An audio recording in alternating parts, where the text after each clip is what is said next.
Florida Atlantic swim team captain Yona Nyback wasn't sure what to think the first time she saw Miranda Uhl. When I first saw her, I wasn't sure if she was just a friend of one of the girls on the team or if she was really actually going to be on our team. Nyback shouldn't be faulted for her confusion. After all, Uhl didn't really know how good a swimmer she was until she was persuaded to enter a national meet back in the 7th grade. I swam my first race, and it was the 50 backstroke, and I ended up breaking the American record in it. And I had no idea until after I finished the race and someone came up to me and they're like, "Hey, do you know you just broke the American record?" And after that, it kind of was a motivator to keep on going. In the years that followed, Uhl frequently altered the American Paralympics record book. The 4'2" Uhl, who is eligible to compete in the Paralympics because she is living with dwarfism, currently holds 12 American records for the S6 class and earned a gold medal at the Paralympic Games in Beijing back in 2008 with her world record-setting performance in the 200-meter individual medley. Now 19 years old, Uhl hoped to be able to work out alongside the university team when she enrolled at FAU for this semester. That's something many of her Paralympic competitors do at smaller schools. But Florida Atlantic coach Steve Eckelkamp didn't want someone who desired to make only a partial commitment to the Owls. He wanted Uhl to be a full member of the team.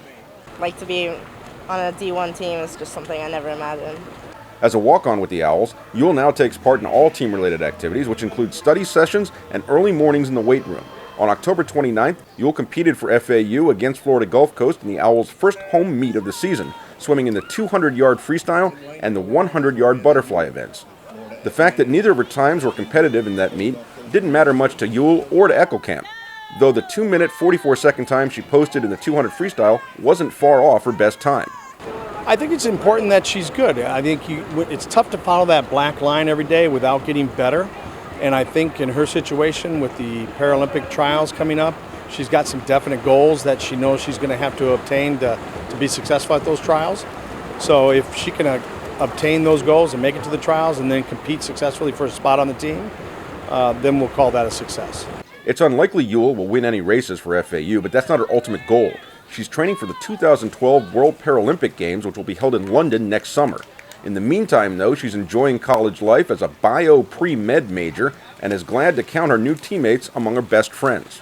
You know, everybody's got to give the freshmen all a hard time, so I wasn't really treated any differently than anybody else. I've made some of my best friends on this team already, and we've only been together for like a month. I know our freshman class is really close, and we all get along really well.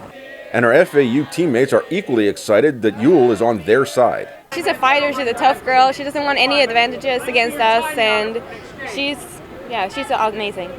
Will Uhl be a one-year wonder for the Owls, or will she be back with the FAU team after competing internationally next summer in London? Her coach hopes to see her at the pool for quite a long time. I think she represents the Paralympic organization very well, and I think she's kind of everything that you'd want in an athlete and a student. And it just goes to show that sometimes size doesn't matter. You know, she's got a small in stature, big in heart. Bringing the story to OwlAccess.com, I'm Chuck King.